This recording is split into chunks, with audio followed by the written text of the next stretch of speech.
Hola, bienvenida a Cristocéntricas. Mi nombre es Sandra Barrera y hoy quiero compartir contigo una pequeña pero profunda reflexión basada en la palabra de Dios. Ya sea que estés caminando con Cristo hace años o que seas nueva en el Evangelio, este mensaje es para ti.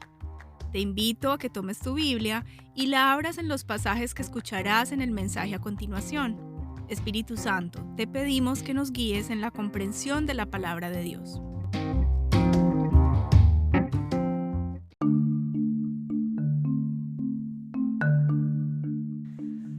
La forma en que debemos orar. Leyendo el capítulo 6 del libro de Mateo y el capítulo 11 del libro de Lucas, vemos que los discípulos de Jesús le pidieron que les enseñara a orar. Jesús entonces les enseñó la forma correcta de orar. Les enseñó y nos enseñó los elementos que deben contener nuestras oraciones a Dios. En la primera parte de este mensaje estuvimos hablando sobre las 3 primeras frases de este patrón de oración. Padre nuestro, que estás en el cielo, y santificado sea tu nombre. Te invito a que vayas a ese mensaje si no lo has escuchado. Hablemos ahora de las siguientes frases. Venga tu reino. Primero, aclaremos qué es el reino de Dios para que entendamos bien. A menudo se hace referencia al reino de Dios en los evangelios. Por ejemplo, en Marcos capítulo 1 versículo 15, Marcos capítulo 10 versículo 15, Lucas capítulo 17 versículo 20, entre otros. También se hace referencia al reino de Dios en otros lugares en el Nuevo Testamento. Por ejemplo, Hechos capítulo 28 versículo 31, Romanos 14 versículo 17, entre muchos otros. El reino de Dios es sinónimo del reino de los cielos. El concepto del reino de Dios adquiere diferentes matices en su significado en diferentes pasajes de la Biblia. En términos generales, el reino de Dios es el reinado de nuestro Dios eterno y soberano sobre todo el universo.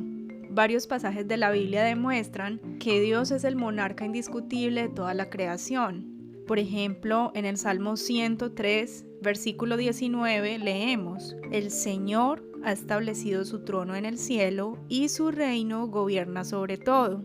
También en el libro de Daniel, capítulo 4, versículo 3, leemos cómo el rey Nabucodonosor declaró: El reino de Dios es un reino eterno. Toda la autoridad recae sobre Dios. Más concretamente, el reino de Dios es un reinado espiritual en los corazones y en las vidas de aquellos que están dispuestos a someterse a la autoridad de Dios.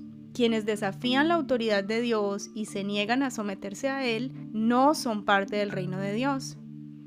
En cambio, aquellos que reconocen el señorío de Cristo y se rinden alegremente al reinado de Dios en sus corazones son parte del reino de Dios. En este sentido, el reino de Dios es un reino espiritual.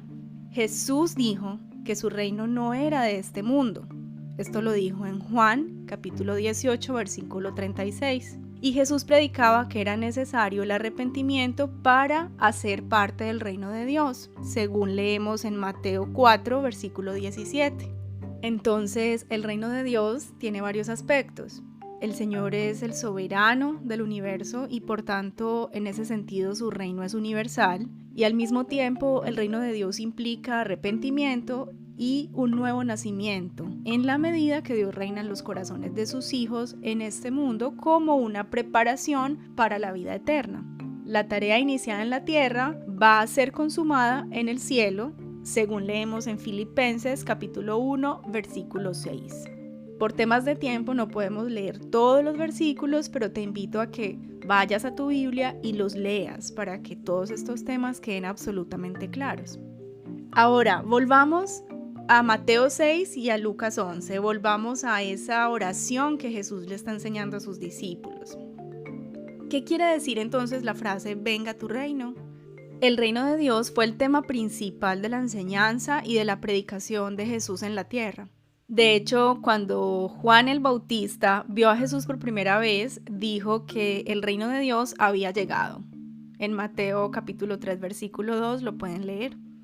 Lo que Jesús quiso decir con la frase venga tu reino es que nosotros debemos orar para que el reino de Dios se vuelva visible en esta tierra. Debemos orar para que el mundo reconozca a Jesús como su Rey, como su Señor, como su Salvador, para que las personas se arrepientan de sus pecados y acepten a Cristo en sus vidas, y para que le obedezcan. Esto es traer el reino de Dios a la tierra. Ahora veamos la frase hágase su voluntad. Esta frase significa que debemos pedir a Dios que nos ayude a ser obedientes a su voluntad. La voluntad de Dios ya se nos ha dado a conocer a través de su palabra, a través de la Biblia. Ninguno de nosotros puede afirmar que no tiene acceso al conocimiento de la voluntad de Dios, puesto que Él nos la ha revelado a través de la Biblia. Basta con consultar constantemente la Biblia para conocer y entender lo que Dios desea de nosotros. Veamos qué significa ahora en la tierra como en el cielo. Jesús quería hacer notar que en la corte celestial hay una total obediencia a Dios, porque es Dios quien gobierna el universo. Los ángeles hacen lo que Dios dice y lo que Dios desea. Los ángeles viven para adorar a Dios constantemente, viven en pos de Él. Pero nosotros aquí en la tierra no lo hacemos. Vivimos a nuestra manera, según nuestros propios conceptos y filosofías, obviando lo que Dios dice en su palabra. Tendemos a adorar a otras cosas, a otras personas antes que a Dios. Y en ocasiones nos adoramos más a nosotros mismos. Lo que Jesús quiso significar con estas tres frases es que cuando oremos, debemos orar por obediencia. Oremos para que Dios sea honrado con nuestra obediencia. Oremos para que el reino de Dios sea visible en la tierra a través de nuestra obediencia a Él. Y que se haga su voluntad aquí como resultado de nuestra obediencia a Él. Recordemos que Jesús dijo, ustedes deben orar así. Jesús nunca dijo, repitan esta oración o digan estas palabras. Jesús no le dio a los discípulos una oración para recitar. Jesús les dio un patrón correcto para orar. Jesús nos dejó un ejemplo de lo que debemos priorizar en nuestras oraciones. En mensajes posteriores seguiremos hablando de la forma de orar que Jesús nos enseñó y seguiremos explicando frase por frase. No te pierdas estos mensajes. Permite que el Espíritu Santo te enseñe el mensaje de Cristo y pídele que quite de tu mente cualquier enseñanza errónea que hayas adquirido a través de los años. Que sea Él quien nos lleve a comprender el Evangelio y las enseñanzas de Cristo.